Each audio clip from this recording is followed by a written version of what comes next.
प्यारे बच्चों, मेरा नाम नितिन यादव। मैं पिछले 10 से 12 साल से कोचिंग करा रहा हूँ और कई कम से कम बहुत 80% लोग मेरे लगभग सेलेक्ट हैं, हर विभाग में हैं। इसलिए खासकर मैं टीचिंग एग्जाम की ज़्यादा तैयारी कराता हूँ। मैं खुद टीचर भी हूँ एक, तो इसलिए मुझे सुबह शाम टाइम मिलता है। तो इसलिए मैंने सोचा है कि मैं ऑनलाइन, क्योंकि मेरा एक तरीका पढ़ने का और पढ़ाने का एक अलग है। क्योंकि ये है कि हम लोग रटने पे ध्यान नहीं देते हैं, क्योंकि रटने से क्या है कि आप थोड़े समय के लिए याद रहता है, बाकी चीज़ें भूल जाते हैं। अभी फिलहाल करंट में पेपर है सीटेट का, तो उसका मैं पहली वीडियो बना रहा हूँ और मुझे लगभग 40 वीडियो में आपके लगभग 150 में से 130 क्वेश्चन अटैम्प्ट आप कर पाएंगे और आप 130-25 नंबर आराम से ला सकते हैं। जैसे आप देखिएगा, पहली फर्स्ट वीडियो है। अब शुरुआत करते हैं। जो सीटेट का एग्ज़ाम होता है उसमें क्या है कि 5 सब्जेक्ट होते हैं। 5 में क्या है कि जितने भी 5 में लगभग 20 मार्क्स के एक तरीके से सोचने वाले साइकोलॉजिकल वर्ड आते हैं। उसमें क्या है कि आपको सिर्फ याद नहीं करना, सिर्फ समझना है और उनका मतलब समझना है। क्या है साइकोलॉजी में, है क्या मनोविज्ञान, सीटेट क्या देता है, आप ध्यान से समझिए। थोड़ा सा उदाहरण है, वो ऐसा है, मान लो मैंने ये लिख दिया, आपको समझ में आया? नहीं आया। मैंने कुछ और इंग्लिश में लिख दिया, नहीं समझ में आया। अब मैंने लिख दिया नितिन, तो ये आपको एकदम क्लियर समझ में आया। वो अंतर क्या है सीटेट में कि जो आपकी नेटिव लैंग्वेज है, मातृभाषा है, उसमें आप जल्दी समझ लेंगे क्योंकि वो आप बोलते आ रहे हैं। तो साइकोलॉजी कुछ नहीं है, सीटेट कुछ नहीं है। वो सारे का सारा सिर्फ आपको उसका मीनिंग पता होना चाहिए वर्ड्स का। अगर वो आपको पता है तो कोई कोई पैराग्राफ हम दे में हिंदी में तो आप एकदम कर देंगे, इंग्लिश में दे में नहीं कर पाएंगे और उर्दू में दे में बिल्कुल नहीं कर पाएंगे। तो उसकी वजह यह है कि आपको उर्दू आती नहीं है। ऐसी साइकोलॉजी क्या है, एक भाषा है। सीटेट क्या है, एक भाषा है। अगर वो आपको वर्ड्स पता है तो आप आराम से क्वालिफाई कर जाएंगे 1-2 वीडियो में ही। और मुझे उम्मीद है कि आपको ये सब सीखने के बाद और कोई ज़रूरत ही नहीं पड़ेगी। सिर्फ आपको सिर्फ जो बेसिक क्वेश्चन है, रटने वाले क्वेश्चन है, ये जो चैप्टर बेस हैं, वो सिर्फ आपको सीखने हैं। तो इसलिए मेरी पहली वीडियो है सीटेट की ये। इसमें है क्या, इसमें मैंने बता दिया 5 सब्जेक्ट होते हैं, हिंदी, इंग्लिश या संस्कृत, ईवीएस, मैथ मैथ और साइकोलॉजी यानी मनोविज्ञान या साइकोलॉजी। 5 में क्या है, 15 से 20 नंबर तक ये साइकोलॉजी ही आती है सब में, मैथ में हो, हिंदी में हो या फिर संस्कृत में हो।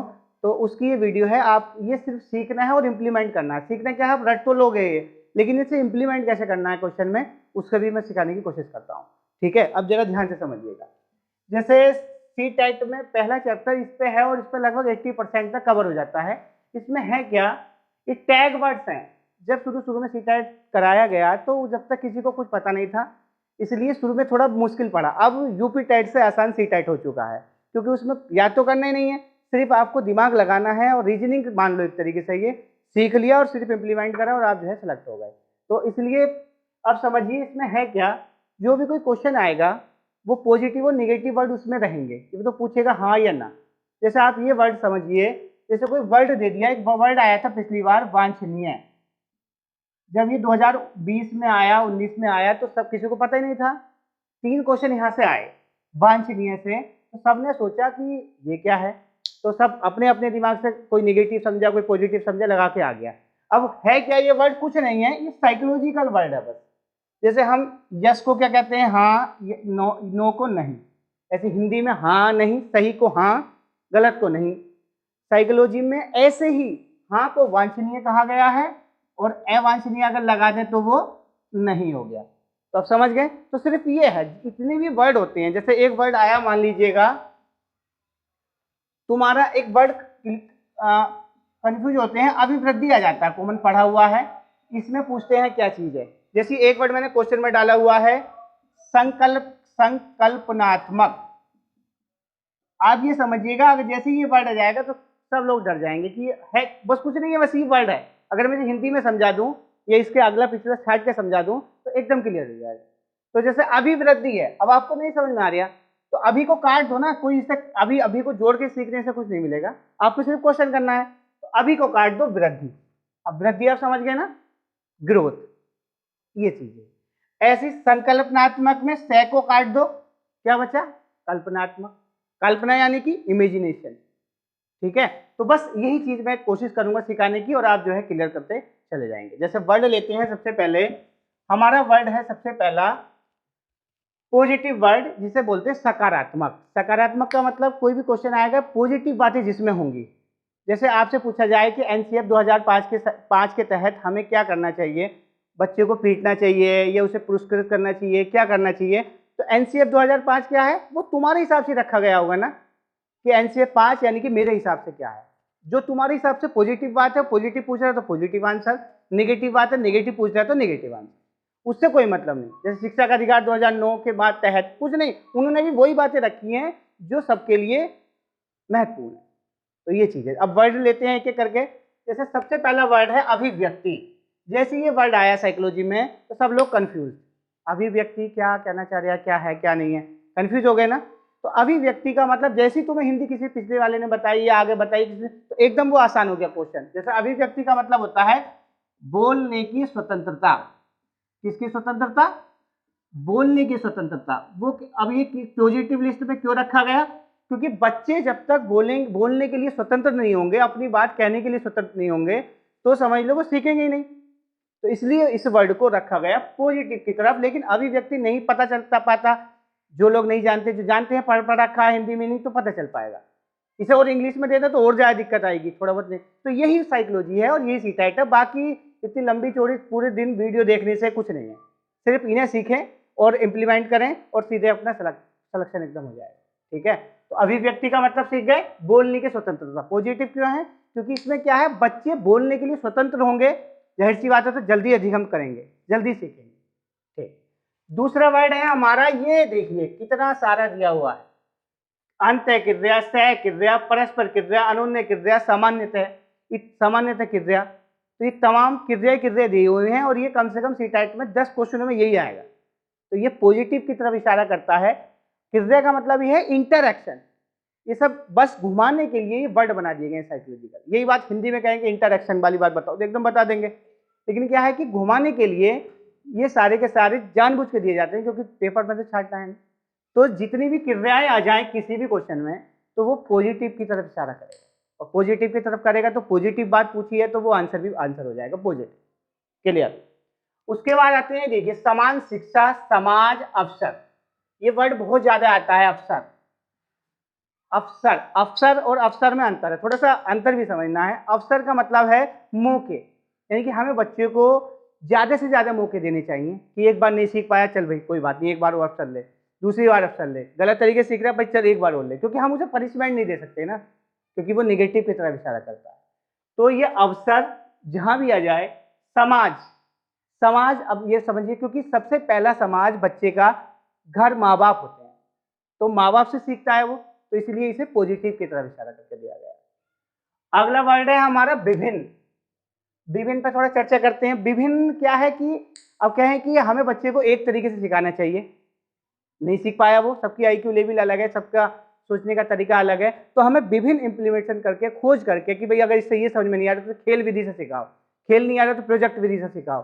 तो हमें शिक्षा में विभिन्न तरीकों का इस्तेमाल करेंगे, तो इसलिए विभिन्न को भी पॉजिटिव की तरफ रखा गया। अगला क्वेश्चन है, अगला है सृजनात्मक या रचनात्मक।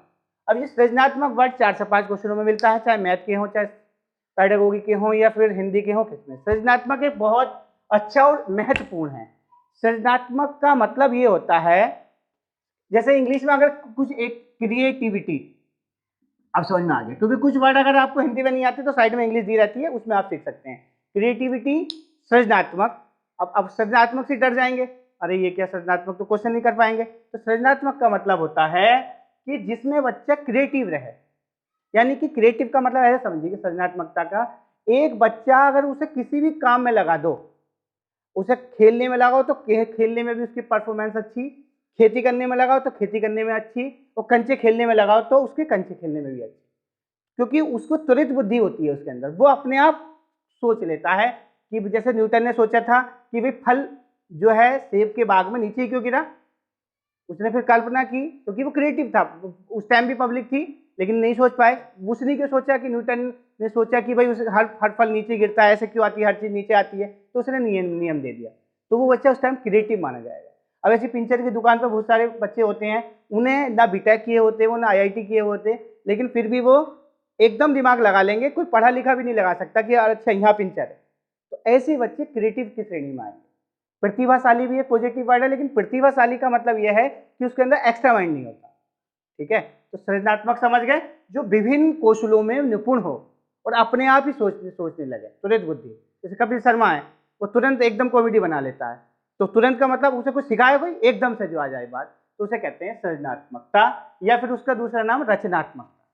क्लियर? तो ये जहां भी आए तुरंत आंसर लगाएं पॉजिटिव सेंस में। अगला वर्ड है अन्वेषण। ये बहुत आता है। अब खोज तो आप जानते हैं, लेकिन अन्वेषण का मतलब होता है खोज, यानी कि बच्चे को हम खुद फोर्स करें कि तुम खोज करो, तुम्हें एक चीज दे दी जाए, कुछ भी गलत सही कुछ भी, जाओ देख के आओ, जितना भी वो खोज करेंगे, अन्वेषण करेंगे, तो वो जल्दी सीखेंगे और वो ज्ञान स्थायी होगा। ठीक है, तो अन्वेषण, अनुसंधान भी यही है, खोज जिसे कहते हैं। तो ये जहां भी आ जाए वो किसकी झोली में गया? पॉजिटिव सेंस की झोली में गया। अगला वर्ड है अवधारणा। अब जैसे धारणा, अब लग गया ये, या अगला क्या लगा दिया हमने? उपसर्ग लगा दिया अब, तो इसने इसे कंफ्यूज कर दिया। धारणा आप समझ गए, कॉन्सेप्ट, यानी कि जब तक कॉन्सेप्ट क्लियर नहीं होगा तो बच्चा नहीं सीख सकता, इसलिए इसे पॉजिटिव की झोली में रखा गया है। अगला है सर्वांगीण विकास। ये समझिए, ये बहुत ही, कि बच्चे का हमें सर्वांगीण विकास करना है। सर्वांगीण का मतलब जैसे मानसिक विकास तो करना है, मानसिक विकास या शारीरिक विकास, यानी कि बौद्धिक विकास, यानी कि जितने भी विकास हैं वो सारे हमें करने हैं, तभी वो सर्वांगीण विकास की श्रेणी में जाएगा। तो ये पॉजिटिव बात क्यों है? क्योंकि बच्चा आया है तुम्हारे पास पढ़ने, सिर्फ रटना पढ़ाना नहीं है, पढ़ना तो एक नेगेटिव सेंस में है, यानी कि उसका विकास करना है। अब मान लीजिएगा हमने पढ़ा दिया, अब ये समझिएगा जो बैंक में गया है व्यक्ति, तो वो कहाँ ये मैथ करेगा, कहाँ फिजिक्स करेगा, लेकिन उसका विकास हो गया, वो चीजें सोच पाया, वहां तक वो पहुंच पाया। ठीक, तो ये किसकी झोली में? सर्वांगीण। अगला वर्ड आया वांछनीय। जैसे मैंने पहले ही बता दिया था, वांछनीय एक साइकोलॉजिकल वर्ड है। 3 क्वेश्चन 19 में आए थे, फिर 20 में आए। अब वांछनीय का मतलब है समझिए यस, अवांछनीय का मतलब समझिए नो। तुमसे पूछे जाए क्या हमें बच्चों को पीटना चाहिए, तो कह देंगे वांछनीय नहीं, अवांछनीय, क्योंकि नहीं। समझ गए ना अंतर? ठीक। अगला वर्ड है प्रत्यक्ष ज्ञान। प्रत्यक्ष ज्ञान का मतलब है कि हमें बच्चों को बिल्कुल प्रत्यक्ष तरीके से सिखाना है। अगर कोई चीज हमें सिखानी है, भी सिखाना है, तो उसके सामने बिल्कुल प्रत्यक्ष मूर्त रूप दिखाएं कि पेड़ ऐसा होता है, देखो हवा भी चल रही है और ये फल भी दे रहा है, पुष्प ऐसा होता है, रंगीन भाग्य होता है, तो वो उसका ज्ञान स्थायी बन जाए। क्लियर? अगला है बाल केंद्रित। ये वर्ड है बाल केंद्रित शिक्षा। क्या है कि बच्चे को बालक के हिसाब से टीचर को पढ़ाना है, यानी कि बालक कोई तेज है, कोई कमजोर है, तो मास्टर अपने हिसाब से पढ़ाएगा, तो जाहिर सी बात है वो इतना अच्छा नहीं पढ़ाएगा ना, वो होशियार है तो सबको होशियारी समझेगा। लेकिन बच्चे बाल केंद्रित में बालकों को ध्यान में रखते हैं, वो पढ़ाया ज्ञान स्थायी होता है, क्योंकि बालक वो सीख सकता है। शिक्षक केंद्रित के निगेटिव वर्ड है बाल केंद्रित, यानी कि बालक को ध्यान में रखे पढ़ाना, कि भाई अगर इससे नहीं आ रहा तो इसे दूसरे तरीके से पढ़ाओ, इससे नहीं आ रहा तो इसे तीसरे तरीके से पढ़ाओ। ठीक। अगला वर्ड है व्यावहारिक। व्यावहारिक, पता है व्यावहारिक ज्ञान कितना जरूरी है। आप कितने भी होशियार हो जाएं, अगर आपके अंदर व्यावहारिकता नहीं है तो आप जीवन में कामयाब नहीं है। हर आदमी कह देगा कि व्यावहारिक नहीं है। ऐसा समझिए कि एक ही दुकान पे टिक्की मिल रही है, किसकी? साबुन की टिक्की, खाने की नहीं। एक दुकान पे साबुन की टिक्की मिल रही है, दूसरे पे मिल रही है, लेकिन दोनों 5-5 रुपए में दे रहे हैं, लेकिन आप कोशिश करेंगे कि जिसका व्यवहार अच्छा है हम उसके पास जाएं, ना तो वो छूट कर रहा है ना वो छूट कर रहा है। तो आप समझिए कि व्यवहार का कितना बड़ा फायदा है। अगला है निष्पत्तियात्मक। अब देखिए कितना बड़ा वर्ड है, तो आप ये कंफ्यूज हो जाएंगे, ये पॉजिटिव है निगेटिव है, तो इसलिए निष्पत्तियात्मक का मतलब होता है उपलब्धि। अब समझ में आ जाएगा, उपलब्धि क्या होता है? उपलब्धि। अब समझ, अभी क्लियर हो गया, उपलब्धि मतलब अचीवमेंट। ठीक है। अगला है आनुवांशिकता वातावरण। ये क्योंकि बच्चा जो आनुवांशिकता जेनेटिक, वातावरण यानी कि एटमॉस्फेयर, उसकी अंतःक्रिया से सीखता है, तो इसलिए जहां भी आ जाए वो किसकी झोली में गया? पॉजिटिव। अगला है हस्तपरक अनुभव। अनुभव भी कहीं आ जाए तो वो पॉजिटिव होता है, क्योंकि बच्चे अनुभव से सीखते हैं। एक बच्चे ने आग जल रही थी, उसने हाथ लगाया, पढ़ा होगा सिद्धांत, फिर उसने हाथ पीछे करा तो उसने अनुभव से सीखा कि भाई हाथ लगाऊंगा तो जल जाएगा। तो इसलिए हस्तपरक, अपने हाथों से कोई चीज इंप्लीमेंट करते हैं और फिर उसे निष्पत्तियात्मक का मतलब उपलब्धि, आनुवंशिकता और वातावरण का मतलब यह है कि बच्चे आनुवंशिक क्रिया से और वातावरण के इंटरेक्शन से सीखते हैं। अंतःक्रिया यहाँ आ गया, और अंतःक्रिया पहले ही बता दिया है किस तरफ जाएगा? पॉजिटिव की तरफ, तो इसलिए ये आंसर बन जाएगा। अगला है हस्तपरक अनुभव, यानी कि बच्चे अनुभव से सीखते हैं। हस्तपरक का मतलब अपने हाथ से अनुभव करें, कुछ चीज, कुछ प्रयास करें, खोज करें, तो वो पॉजिटिव की तरफ इशारा करता है। अगली चीज वास्तविक, वास्तविक मतलब रियलिटी, क्योंकि रियलिटी जाहिर सी बात है खुद एक पॉजिटिव वर्ड है कि रियल चीजों को समझेगा वो, काल्पनिक चीजों को नहीं समझेगा, क्योंकि वो अमूर्त होती है, मूर्त चीजों से वो समझता है। तो ये हमारे वर्ड थे पॉजिटिव। क्लियर? किसी कोई दिक्कत परेशानी नहीं होनी चाहिए, ठीक है। अगले इनकी जो इम्प्लीमेशन है वो सिर्फ क्वेश्चन कराने रह जाएंगे बस। अब आते हैं निगेटिव वर्ड्स। निगेटिव वर्ड्स का मतलब नकारात्मक। अब आप समझिएगा, जहां ये आ जाए तो उन्हें ऑप्शन को काटना है, या फिर अगर वो निगेटिव क्वेश्चन पूछा है तो वो निगेटिव ही आंसर हो जाएंगे, ठीक है। तो अब जैसे आता है केवल, मात्र, ही, के अलावा, एकमात्र, सभी, बिल्कुल, उल्टा, पक्का, सीमित। अब सबने पढ़ाए होंगे ये यूट्यूब पे मुझे उम्मीद है, लेकिन मेरे हिसाब से ऐसा लगता है कि जितने भी एडवर्ब होते हैं या अव्यय होते हैं, अव्यय वो जिसमें चेंजिंग ना हो, जो सेंटेंस को ही चेंज कर दें। जैसे मैंने कहा कि मैं होशियार हूं, ठीक है, तो ये सेंटेंस है, और मैं कह दूं मैं ही होशियार हूं, केवल, केवल मैं ही होशियार हूं, तो अंतर आ गया। तो इसने घमंड दिखा दिया, केवल, केवल मैं ही होशियार, क्यों, ऐसे क्यों भाई? तो इसलिए निगेटिव रखे गए हैं। फाइनली इतना समझिए कि जितने भी एडवर्ब होते हैं, ये जितने भी अव्यय होते हैं, वो सारे के सारे किसकी झोली में जाएंगे? निगेटिव की तरफ, क्योंकि वो सेंटेंस के सेंस को ही चेंज कर देते हैं। जैसे मैंने कहा हम सभी बच्चों को होशियार कर देंगे, तो इस सभी ने हम बच्चों को होशियार कर देंगे, ठीक था, हम सभी बच्चों को होशियार कर देंगे, तो इस सभी ने पूरा सेंटेंस का चेंज ही कर दिया। दूसरे को लगा अच्छा इतने घमंडी कैसे कर देंगे, भी सबकी अपनी अपनी क्षमताएं हैं, ठीक है। ऐसे ही बिल्कुल ठीक है, सटीक, बिल्कुल, अब इन्होंने चेंज कर दिया सेंस को, तो इतना विश्वास नहीं हो सकता। तो इसलिए ये सारे के सारे एडवर्ब ऐसा समझिए कि अव्यय वो सब किसकी झोली में गए? नकारात्मक। कहीं ये आए पॉजिटिव क्वेश्चन पूछा, तुरंत काटिए, देखने की जरूरत नहीं, अगली वीडियो में इसी के लाऊंगा कैसे काटना है। अगला है दंड, शिकायत, हतोत्साहित, दुविधा में डालना। सारी नेगेटिव बातें हैं। हम बच्चे को पनिशमेंट नहीं दे सकते, ना शिकायत कर सकते, ना हतोत्साहित कर सकते। अगला है रटना, यानी कि शिक्षा में रटने का कोई रोल नहीं है। आज रट लिया, चलो मैं तुम्हें रट के सिखा दूं कि इधर रट लो, पता चला 4 दिन बाद गायब। तो इसलिए समझना, यहाँ होता तो वो पॉजिटिव की तरफ जाएगा, ठीक है। अब आता है कंठस्थीकरण। जब ये वर्ड आया सी टाइप में, सब लोग सोच रहे हैं क्या क्या दे दिया ये कंठस्थीकरण। तो जिसने हिंदी ठीक है तो उन्होंने एकदम कंठस्थ करना, यानी कि रटना, इसका साइंस यही है, दोहराना, रटना, कंठस्थीकरण, निगेटिव, रटना। और शिक्षा कभी रटने के लिए बल नहीं देती, तो ये किसकी तरफ गया? निगेटिव। आगे आता है अंक, विषय, परीक्षा, अधिगम, असक्ता, अभिसरण। अब अंक, अंक यानी कि हमें बच्चे को अंक देने चाहिए, गलत। अंक दे देंगे लेकिन उसका विकास तो हुआ ही ना, फिर उसे बैंक की कुर्सी पे बैठाएंगे तो वो अंकों को कोई कुछ करेगा नहीं ना, उसका विकास करना है हमें। तो परीक्षा से कोई मतलब नहीं, विषय से कोई मतलब नहीं। अधिगम, असक्तता, यानी कि जब सीखने में दिक्कत आ जाए कमी, उसे कहते हैं अधिगम, असक्तता, सीखने में कमी। अगला है कुंठित। अब देखिए कितना पिक्चरों में देखा होगा आपने कि कुंठा, ये कुंठा है, तो वो एक तरीके से नकारात्मक वर्ड है। कुंठित किसकी तरफ इशारा करता है? नकारात्मक की तरफ।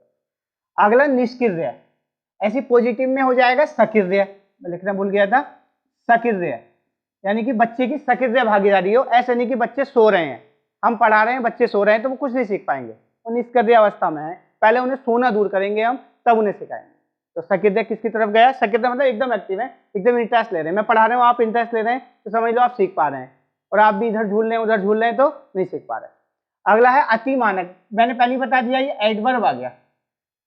अब ये अति नहीं, इसे बिल्कुल अति मानक तरीके से हम अपने स्कूल को बदल देंगे, अपने बच्चों को होशियार कर देंगे, नहीं कर सकते। तो ये घमंड की तरफ इशारा कर रहा है। तो जितने भी आएंगे अव्यय वो सब निगेटिव हो जाए। अगला आता है शिक्षक या पुस्तक केंद्रित। मैंने पहले ही बता दिया कि शिक्षा एक पुस्तक केंद्रित नहीं है। पुस्तक अच्छी अच्छी मिलती हैं, लेकिन जब सीखने वाले ही यानी कि बालक ही नहीं चाहते हम सीख लें, तो वो बेकार है, शिक्षक के हिसाब से भी नहीं शिक्षा हो सकती। अब अगला वर्ड है अवांछनीय।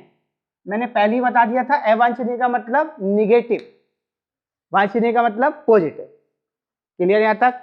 अब लैंगिक पूर्वाग्रह। लैंगिक पूर्वाग्रह का मतलब है कि मेल या बच्चे, बालक या बालिका में हम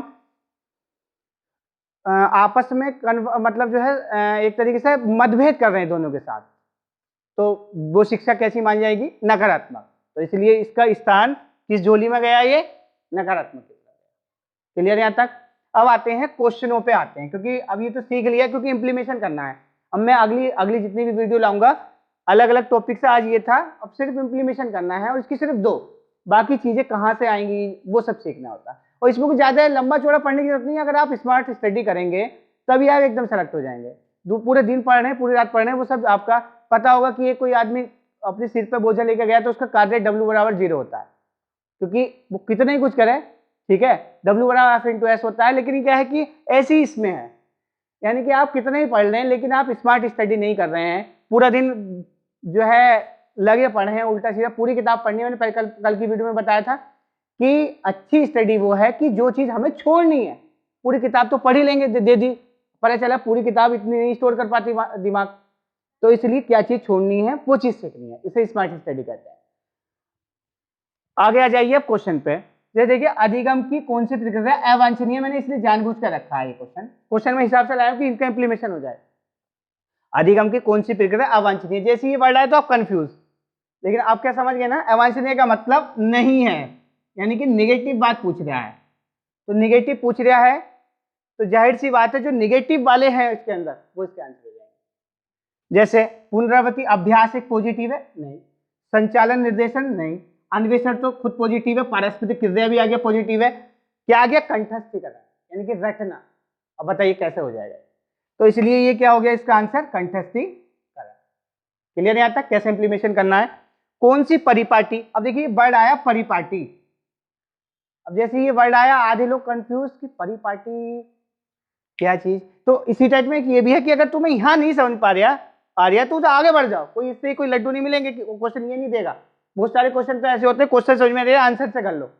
आंसर का मतलब पॉजिटिव निगेटिव हटाओ अपने आप, क्योंकि 3 पॉजिटिव होंगे 1 निगेटिव होगा अगर निगेटिव आंसर पूछा है, और अगर पॉजिटिव पूछा है तो 3 निगेटिव होंगे 1 पॉजिटिव होगा। तो इनसे सारे कम लगभग 80-90 क्वेश्चन ऐसे हो जाएंगे। तो कौन सी परिपाटी? मैंने पहले ही बता दिया था, मनोविज्ञान या सीटा सिर्फ वर्ड का है। अब परिपाटी का मतलब अब नहीं समझा, अपने आप बना लो ना, कौन सी परिपाटी या कौन सी बात, ऐसा समझ लीजिए अपने हिसाब से। कोई तुमसे ऐसे कोई लिखा नहीं, दोनों बात लिखा है।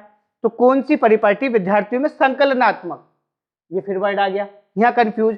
तो ऐसे वर्ड आएंगे जैसे संज्ञानात्मक आया, देखो ऐसे ही वर्ड आ गया संकल्पनात्मक। तो ये जानबूझ के सह दिया हुआ है, ठीक है, कि कंफ्यूज हो जाए। ज्ञानात्मक, ज्ञान, संज्ञान, ऐसी संकल्पना यानी कि कल्पना, इमेजिनेशन। अब समझ गए ना? तो कौन सी बात विद्यार्थियों में कल्पना समझ में बढ़ोतरी में सहायक है? अब इतना समझिए सेंस क्या है इसका? पॉजिटिव है, तो यानी कि जो पॉजिटिव आंसर होगा वही है। तो निगेटिव काटते चलिए, बस तुरंत पेन रखिए, तुरंत काटिए। जैसे बार बार परीक्षा आ गया, काट दो तुरंत, देखो ही मत, क्योंकि परीक्षा किस झोली में गया? निगेटिव। अन्वेषण में संवाद, देखो ये हो सकता है, अभी रखेंगे इसे। पाठ्य पुस्तक केंद्रित, फिर पाठ्य पुस्तक निगेटिव, तो आंसर कौन सा हो गया? अन्वेषण व संवाद। अन्वेषण यानी कि खोज, मैंने लिख दिया था इधर। क्लियर यहां तक? आगे है शिक्षा का अधिकार 2009 किसकी वकालत करता है? मैंने पहले ही बता दिया। अभी समझिए कि इन्होंने जो भी बनाया होगा फीडबैक सब लेते हैं किससे? टीचरों से लिया जाता है। मैं टीचर हूं तो हमसे लिया जाता है कि आप बताइए कैसी चल रही है शिक्षा, आप क्या सुधार चाहते हैं, ये क्या है। ये समझिए हमारे हिसाब से, किसी समझदार व्यक्ति के हिसाब से। ऐसे नहीं चोर से पूछेंगे तो वो तो निगेटिव ही बताएगा कि सब चोरी करो, ठीक है। लेकिन शिक्षा का अधिकार समझदार व्यक्ति के हिसाब से, यानी कि तुम्हारे हिसाब से क्या कहता है, किसकी वकालत करता है? तो वो जाहिर सी बात है बांटने की बात नहीं करेगा, ये करेगा कि सब बच्चे सीख ले, गरीब अमीर सब सीख ले, ठीक है। बस अगर ये ऑप्शन होता तो सही है, लेकिन देखते हैं ऑप्शन के हिसाब से कि पृथक्करण, जैसे वर्ड आया फिर साइकोलॉजी यही है। पृथक्करण का मतलब अलग अलग बांटता है, तो ये क्या हो गया? गलत हो गया। अगला है समावेशी। समावेशी यानी कि सबको एक साथ, आईक्यू लेवल के हिसाब से, शारीरिक हिसाब से, बौद्धिक हिसाब से, या फिर इकोनॉमिकल हिसाब से, सबको एक साथ लेके चलने की। तो कितनी अच्छी बात कह दी, तो इसी की करता है, तो ये आंसर हो गया। अगला देखें एकीकृत। अब एकीकृत का मतलब वही अलग अलग, तो ऐसा नहीं करेगा ना आंसर, यानी कि ये शिक्षा का अधिकार, तो इसलिए आंसर क्या हो गया? ये। अगला है मन का मानचित्रण संबंधित है। लास्ट क्वेश्चन है। जैसे ये क्वेश्चन आते हैं ऐसे तुमने मुहावरे पढ़े होंगे, आंखों का तारा होना, 9 2 11 होना। कभी देखा है कि उसके जो अर्थ होता है कभी उसमें कि आंख का प्यारा हो गया वो, या ये 9 2 11 यानी कि 9 2 11 बजे आया वो, यानी कि वो वर्ड नहीं होते, उसका एक अलग एक विशाल रूप होता है। तो ऐसी कभी भी क्वेश्चन आ जाए यानी कि वो तो होंगे नहीं, वो निगेटिव में आएंगे इनसे रिलेटेड। ठीक है, कि मन का मानचित्रण, कि मन उदास रहता है, ये ऐसे ऑप्शन कैसे हो जाएंगे। ठीक है, अब देखेंगे साहसिक कार्यों की योजना में। अब साहसिक 1 से 5 तक हम दे रहे हैं, ये 5 से 8 तक दे रहे हैं, तो इसे रख लेंगे। चलो आप कहेंगे कि सारे हटा रहे हैं, इसे रख लिया हमने, अभी रख लिया, कोई दिक्कत नहीं। मन का चित्र मैंने पहले ही बता दिया वो नहीं आएगा, क्योंकि इनके जो वो होता है, अब ईद का चांद होना है मुहावरा, लेकिन विशाल कितना है, भाग जाना। 9 2 11 होना, भाग जाना। ठीक है, आगे आ जाएगी मन की क्रियाशीलता, अनुसंधान। देखो दोनों पॉजिटिव आ गए, तो ये किस झोली में गए, इधर है। ये भी हो सकता है, लेकिन साहसिक कार्य यानी कि कोई हम शिक्षा में कोई स्पेशल साहसिक काम नहीं कर सकते। ठीक है, पढ़ने के लिए करेंगे साहसिक काम, तो इसलिए आंसर ये होगी। क्लियर यहां तक। अब अगली, अब ये इसमें 2-4 चीजें और हैं, 80 नंबर का यहां से हो जाता है। और एक चीज जो बचे, वो आपने बीएड कर लिया, बीटीसी कर ली, इंटर कर लिया, तो आप सिर्फ तराशना है अपने आप। ठीक है, तो मेरी नेक्स्ट वीडियो आएगी, सिर्फ मुझे क्वेश्चन कराने हैं, और अब आप आराम से इसका चित्र खींच सकते हैं, इसका फोटो खींच लीजिएगा। नेक्स्ट वीडियो आएगी, उसमें सिर्फ क्वेश्चन और बहुत सारी चीजें आपको नहीं मिलेंगी। तो ये सारी चीजें आपने सीख भी रखी होंगी, लेकिन क्या है कि जो इसमें विशिष्ट चीजें हैं, जहां जहां हैं, वो आप ये इनमें थोड़ा सा अंतर समझिए, क्योंकि रटना नहीं है। जैसे मैंने यहाँ बताया केवल, मात्र, तो ये अव्यय हो गए, बस जो भी अव्यय आए। ठीक है, बस मुझे उम्मीद है कि मेरी वीडियो बहुत अच्छी लगी होगी। मैं नेक्स्ट वीडियो के साथ आता हूँ। Thank you.